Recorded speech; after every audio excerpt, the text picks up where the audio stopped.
अब पवित्र ग्रंथ श्रीमद् भगवद गीता की खबर, जिसे लेकर देश के एक राज्य में इस वक्त सियासी गदर के साथ धर्म क्लेश भी छिड़ा हुआ है। श्रीमद् भगवद गीता किसी विशेष संप्रदाय या मत की पुस्तक नहीं है, बल्कि ये उपनिषदों का सार है और सभी धर्मों के लिए एक मार्गदर्शक है। ये कथन 26 मई 1900 में सैन फ्रांसिस्को में स्वामी विवेकानंद के दिए गए विचारों से प्रेरित है। स्वामी विवेकानंद का मानना था कि गीता धार्मिक सीमाओं से परे है, लेकिन इसी पवित्र ग्रंथ गीता को उत्तराखंड में धर्म के चश्मे से देखा जा रहा है और विरोध में सुविधा अनुसार इसकी व्याख्या करने का काम भी हो रहा है। उत्तराखंड में इस वक्त भगवद गीता के श्लोक पर गदर छिड़ा हुआ है। सियासी क्लेश वाले नए नए चैप्टर लिखे जा रहे हैं और इसकी जड़ में है उत्तराखंड सरकार का एक आदेश। उत्तराखंड में धामी सरकार की पहल के बाद माध्यमिक शिक्षा निदेशक की ओर से सभी जिलों के मुख्य शिक्षा अधिकारियों को एक ऑर्डर भेजा गया है, जिसमें लिखा है अब उत्तराखंड के सरकारी स्कूलों में छात्रों को रोज गीता का एक श्लोक सुनाया और समझाया जाएगा। आदेश के मुताबिक स्कूलों में सुबह होने वाली प्रार्थना सभा में रोज गीता का एक श्लोक सुनाया जाएगा। इसके अलावा वैज्ञानिक संदर्भ में बच्चों को श्लोक का अर्थ भी बताया जाएगा। आदेश में यह भी लिखा गया है कि हर हफ्ते एक श्लोक तय किया जाएगा, जिसे श्लोक ऑफ द वीक कहा जाएगा। ये श्लोक स्कूल के नोटिस बोर्ड पर उसके अर्थ के साथ लगाया जाएगा। हफ्ते के आखिर में क्लास में छात्रों के साथ उस श्लोक पर चर्चा की जाएगी। फिर भगवद गीता के उस श्लोक पर छात्रों से उनकी प्रतिक्रिया भी ली जाएगी। इसके लिए शिक्षकों को निर्देश दिया गया है कि वो समय समय पर गीता के सिद्धांतों को सरल भाषा में समझाएं और ये भी बताएं कि वो सिद्धांत बच्चों के जीवन में कैसे उपयोगी हो सकते हैं।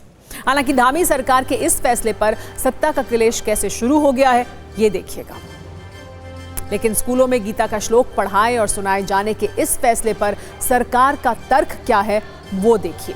सरकार ने साफ किया है कि गीता को केवल धार्मिक ग्रंथ मानकर ना पढ़ा जाए, बल्कि उसे मनोविज्ञान, व्यवहार विज्ञान और नैतिक दर्शन की दृष्टि से देखा जाए, क्योंकि इससे छात्रों को परंपरागत भारतीय ज्ञान मिलेगा, मानवीय मूल्यों की समझ होगी, छात्रों को नैतिक शिक्षा मिलेगी, उनके चरित्र का निर्माण होगा और छात्र भारतीय संस्कृति के बारे में समझ सकेंगे। इसीलिए इस आदेश में धर्म वाला एंगल ना निकाला जाए, लेकिन सियासत अपने रास्ते तलाशी लेती है और ऐसा ही इस मामले में भी हुआ है। इस फैसले से कांग्रेस में नाराजगी है, इस्लामिक स्कॉलर भी गुस्से में है। बीजेपी सरकार का कहना है कि छात्र स्कूल में गीता का जो ज्ञान हासिल करेंगे वो जीवन भर उनके काम आएगा। लेकिन कांग्रेस ये कह रही है कि उत्तराखंड में नई शिक्षा नीति का भगवाकरण किया जा रहा है, जबकि इस्लाम के जानकार मानते हैं कि सरकार जबरदस्ती ऐसे आदेश जारी कर रही है। और इस तरह उत्तराखंड में अब गीता के श्लोक भी सियासत के दायरे में आ गए हैं। वैसे आज गीता ज्ञान को लेकर हमने आपके लिए एक विशेष कुंजी भी बनाई है। भारतीय संस्कृति में भगवद गीता को विशेष स्थान प्राप्त है और इसे धर्म से परे विश्व मानवता का ग्रंथ माना जाता है। श्रीमद् भगवद गीता पूरी मानवता को कर्तव्य का संदेश देती है और इसे पढ़ने से आत्मनियंत्रण की शक्ति मिलती है। इसीलिए आज सत्ता में हमने आपके लिए इसी भगवद गीता से 7 सूत्र निकाले हैं। गीता का पहला सूत्र, कर्म करो और फल की चिंता मत करो।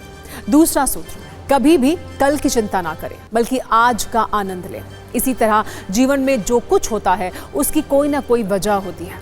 भगवद गीता में यह भी लिखा है कि कोई काम छोटा या बड़ा नहीं होता, इसलिए हम सबको अपने काम से प्रेम करना चाहिए। गीता का एक सूत्र यह भी है कि सफलता हासिल करने के बाद भी विनम्रता का भाव रखें। हमेशा क्रोध, लोभ और अहंकार का त्याग करके जीवन में आगे बढ़ें। और 7वां सूत्र, सच्चे और अच्छे मित्रों को जीवन में हमेशा अपने साथ रखें। और अगर इन सूत्रों को कोई भी अपनी जिंदगी में आत्मसात करेगा तो उसे कामयाबी अवश्य मिलेगी, फिर चाहे वो किसी भी धर्म का हो। बावजूद इसके स्कूलों में गीता के श्लोक पढ़ाए जाने के फैसले पर धर्म क्लेश छिड़ा है।